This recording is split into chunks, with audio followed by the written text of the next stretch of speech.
Hey everybody, it's Lavender Town, and today I'm going to be doing a do this not that on drawing bodies for your characters. Anatomy is one of the hardest things to pick up as a beginner, and even a lot of intermediate artists still have a lot of trouble with anatomy, so I thought I'd put together all the tips and tricks that I've learned over the years, as well as calling out some of the really awful habits I used to have not that long ago. I'm going to be giving a few different examples of different body types, starting with the hourglassy female body type. This just basically means any female character where her waist tapers in and then it tapers out at her chest and her hips. And you can add variation by just increasing the mass either at the top or the bottom. If you give her bigger hips than her chest, she will look more pear-shaped. And then if you do the reverse, it'll be more of a triangle shape. And you can get a lot of variations even with this rough structure in mind. So one of the big problems that comes out of anatomy issues that a lot of people have is they're drawing from the perspective of the silhouette that they see rather than thinking about what's going on underneath. Now, don't worry, you don't have to be some kind of amazing professional at understanding the skeleton and the muscle structure underneath. You just need to think about the simplified skeletal structure that's going on. So one of the areas where this has been a problem is right under her armpit. We tapered into the waist without considering the rib cage, and now it looks really strange. The same problem is present in her thigh area. We've made this sort of strange box shape, and it doesn't really make sense with the way that the pelvis is structured. We left her with no collarbone, which looks really bizarre, and then on top of that, we also have this strange stuck-on doll arm look, which I used to be so guilty of. Instead of paying attention to how the shoulder actually attaches to the torso, I just sort of plop the arm on as if it was some other layer of the body, and that ends up looking really strange. So now that I've gotten some of the don'ts out of the way, I'm going to show you guys how I easily avoid these problems by just drawing a very simplified skeleton underneath. Now, the thing that I typically do is I just draw this little oval and then this little weird pelvis shape, and those just represent the pelvis and the rib cage, and it helps you keep everything looking a little less mushy. I also draw a quick little line where the spine is supposed to be, and then everything else is just circles for the joints, which I'm sure a lot of you have already been using. Now, I've found that this very simple skeleton made a huge difference in my character's anatomy not looking weird, not looking like things are just sort of floating around wherever, and it helps ground it in human anatomy. I often skip some of these steps. I don't always follow every bit of it because my style is extremely cartoony, but having this whole kit of ways to plan out your character's pose and anatomy is great, and then you can take things away as you don't need them. I'm going to copy and paste those heads because I don't want to do drastically better heads on the do side. I just want it to be focused on the bodies. So you can see that just by leaving a little space for the rib cage, we've changed the shape of the line underneath her armpit to her waist. There's just that little extra bump out, and it makes it look a lot more realistic. I wanted to make sure that this character still had an extreme hourglass because I feel like a lot of people think when people say, oh, that anatomy is not realistic, that female character looks crazy or whatever, a lot of people hear that as I don't like, characters who have this really sexy silhouette or anything. I'm not trying to say that at all. I actually think personally that mushy anatomy kind of takes the attractiveness out of characters sometimes. It gets a little distracting when characters are twisted a little too far or are missing important parts of their body. It just makes them look kind of weird, and it takes away that glamorous appeal. And I've discovered that if you're a stylized artist, if you have a rough skeleton underneath, it'll make your anatomy look great no matter how crazy you make those proportions, which is really cool. A good way to make a girl's chest look a little bit better is to try to draw her boobs as more teardrop shaped rather than balloon-like. The balloon look is really funny, especially to girls. I think we just see that and we want to laugh. So if you're trying to make a character who looks more natural or attractive, it's best to imagine them hanging from the collarbone sort of region and then having most of the weight down at the bottom. And you want them to hang more and look heavier the bigger that they are. So if a girl's relatively flat-chested, you don't have to have the weightiness, whereas if a character has a very large chest, you want them to look heavier and hang a little bit lower. A great way to really level up the stomach of your character is just to put a little more attention on their belly button. The belly button on the don't side is just a little dot, whereas belly buttons in real life are a little bit more complicated. I really like doing this little wispy shape that I've done here. I've addressed the dull shoulder problem by not fully closing a line around the shoulder, and for a little added realism, I put a little crease under her armpit. Even very thin girls usually have a bit of a crease under their armpit, and it just makes them look a little more realistic. Though that is an example of a detail that you can definitely omit if you're doing a more simplified kind of style. So next up, the guy's anatomy. Again, I'm going to just kind of do the archetypal masculine body.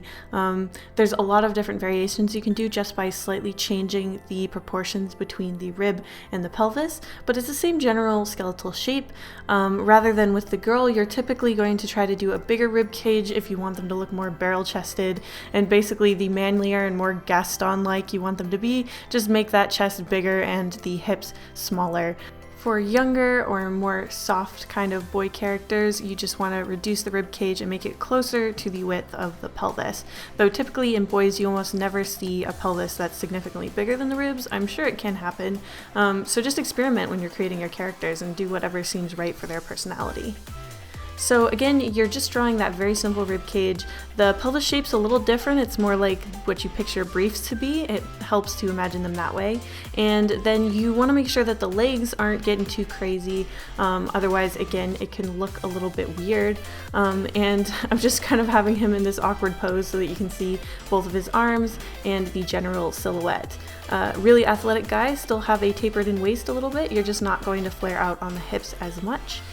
Having more angular curves on the guys will make them look more masculine and manly, so that can sometimes work, like you can see on the elbow area. That's more of a stylization thing, but I find it works often. And for their pecs, you just basically want to draw in a rounded rectangle at the upper part of their body. Don't go too crazy with the details on that part, otherwise they will look like a crazy bodybuilder, and if that's not your character, that is something you should probably avoid. So for the don't on this side, I wanted to address a specific issue that I used to have, and I still have to this day sometimes, and that is drawing the clothes without thinking about the body underneath. A lot of people get in the habit of drawing characters in their clothes already, and then you end up trapped with some weird anatomy. And if you're drawing a comic or something like that, then you get stuck with some proportions that are going to be a little bit hard to do on the beach episode. Honestly, this one didn't turn out quite as bad as I thought it would. A lot of the times it's even worse, but there is definitely some weird stuff going on that was harder to see when I was just drawing him in this big hoodie. So, for example, his arms are at different lengths, but that was difficult to see because the hood was obscuring where his shoulders would be. And then his pelvis and chest are not aligned, so now he's got this weird twist, as well as that box thigh gap is back in full force. You gotta remember that anytime you're drawing a character in clothes, their body is going to be slightly smaller underneath those clothes, so by giving him such skinny jeans, I've given him some legs that don't look like they could even hold him up. Now, like I said, this is okay if your style is very stylized, and sometimes you just have to work around things like that, but if that's not your intention, then you want to try and avoid that at all cost. Next up, I want to talk about how to draw a chubby character. Now, adding fat onto a character is actually not as hard as a lot of people think it is, but there are definitely some ways that you can make it look really wrong. So I'm going to do this on a female character because it's a little bit more complicated. So a lot of the problem when people try to draw a chubby female character is they end up just making her look kind of pregnant by skipping any additional fat on the neck or face and the legs, and just by focusing on the stomach, you end up making your female character look clearly pregnant, because humans typically gain fat all over their body rather than just specifically in the stomach region, so you want to make sure to avoid that.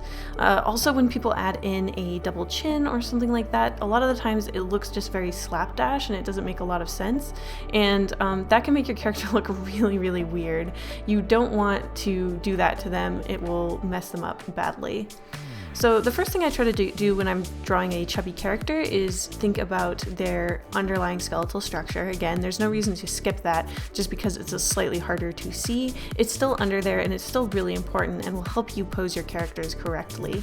So I'm still drawing in that pelvis and rib cage, and then I'm just thinking again about the weight of things, the softness of things. This is really important. You don't want things to look very like rounded and smooth, like they don't have weight to them, because that's just not how skin works.